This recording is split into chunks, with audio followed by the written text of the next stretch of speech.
podcast du Ridon.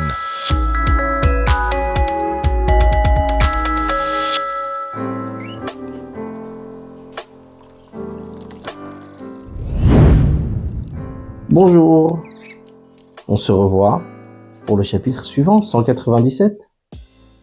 Ce chapitre est court, mais il vient des 10 commandements, où c'est voler une personne, ce qui s'appelle en français kidnapper.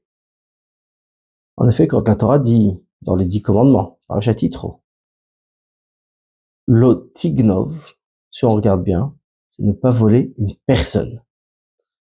C'est la mitzvah 473 dans le nombre des mitzvot. Celui qui a kidnappé quelqu'un est puni, selon la Torah, par la strangulation, c'est-à-dire étranglement. Tout le temps, tout endroit, chacun. Alors regardons les détails de cette mitzvah un petit peu. Quelles sont ces précisions? C'est le 8e commandement des 10 commandements. Comme cité lo tignov, tu ne voleras point. Mais ce tu ne voleras point, il s'agit de voler une personne. Puisque dans la parashat Kedoshim, plus loin dans le livre de Vaikra, là-bas il y a la mitzvah de lo tignov, ou ne pas voler. Et c'est dans la parashat Kedoshim qu'il s'agit de ne pas voler d'argent.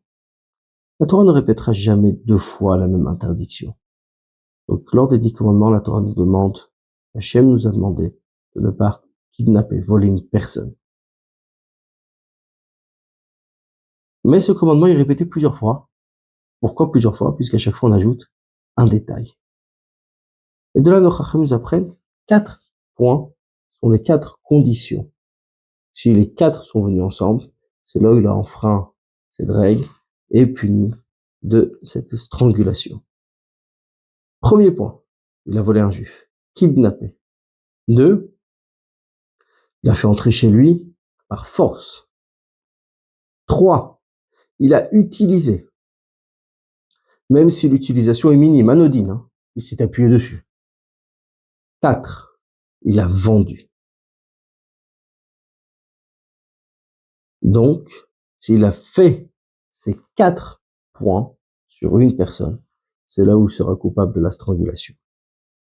Il s'agit de kidnapper une personne, qu'il soit un garçon, une fille, un adulte, même un bébé du même jour. Un bébé né d'aujourd'hui, c'est déjà un être humain. La Torah nous demande, il nous donne l'interdiction de le prendre par force et de le kidnapper. 197 niveau 2.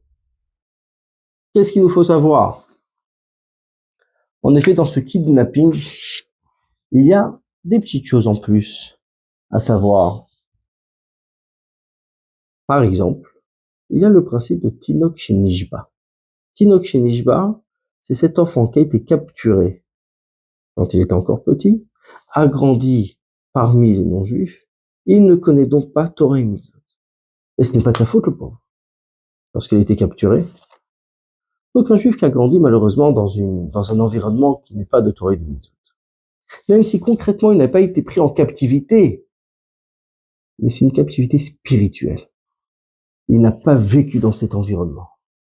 Il est considéré comme ce Tinok Shenishba, comme cet enfant pris en captivité. Ce n'est pas de sa faute s'il ne fait pas la mitzvot de la Torah.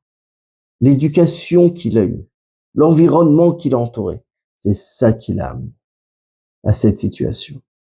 Donc, il faut le traiter avec respect, avec Ahavat Israël, amour du prochain, le rapprocher à la Torah, lui apprendre les mitzvot, lui montrer la beauté de la Torah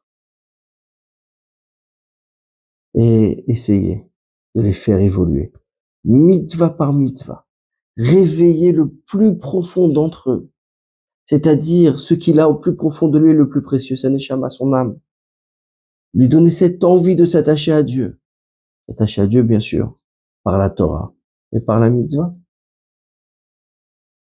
Même si c'est à une étape très tard dans sa vie qu'il prit connaissance du fait que c'est un Tinok Shenishba, c'est-à-dire qu'il est juif et qu'il doit pratiquer Torah et mitzvot, et que cet environnement ou cette éducation, malheureusement, ne lui a pas donné, il n'a pas eu de cette chance. Néanmoins, il n'est pas responsable. Pourquoi? Parce qu'arrivé à un certain âge, on ne peut pas demander à quelqu'un de se transformer complètement. Mais à nous de l'encourager et de lui montrer la beauté de cette Torah et de ces mitzvot qu'Hachem nous a donné. Quelques petites halachot. Concernant kidnapper une personne, il dit dans Parashat Mishpatim, Venimtsa beyado. On le trouvera dans sa main. C'est-à-dire, beyado dans sa main, c'est quand il a volé, donc kidnappé, mais il n'est pas sous la responsabilité du voleur. C'est-à-dire, celui qui kidnappe son fils, son frère, avant qu'il soit adulte selon la Torah, c'est-à-dire par mitzvah. Un tuteur, celui qui doit, le tribunal, le Beddin a nommé pour s'occuper des orphelins. Il a volé l'orphelin, qui est sous sa responsabilité, il a kidnappé. Celui qui kidnappe un membre de sa famille, qui est proche de sa table. Par exemple, si c'est quelqu'un qui vit dans sa maison, son serviteur. Un professeur qui kidnappe un de ses élèves, qui n'est pas encore arrivé à l'âge de bar mitzvah. Si ce captif, donc celui qui a été kidnappé, a été vendu à un proche de sa famille, le voleur n'est pas coupable, n'est pas passé la peine de mort, de strangulation dont on a parlé. On dit Gonev Nefesh Mechav, il a volé quelqu'un de ses frères. Donc pour être Chayav Mita, passible de la peine de strangulation, il faut qu'il soit volé de ses frères, mais pas qu'il soit revendu à un de ses frères. Donc dans tous ces cas, on n'est pas Chayav. Évidemment c'est assaut, c'est interdit, c'est un acte abominable. Mais la Torah rend Chayav coupable que dans certains cas. À la prochaine!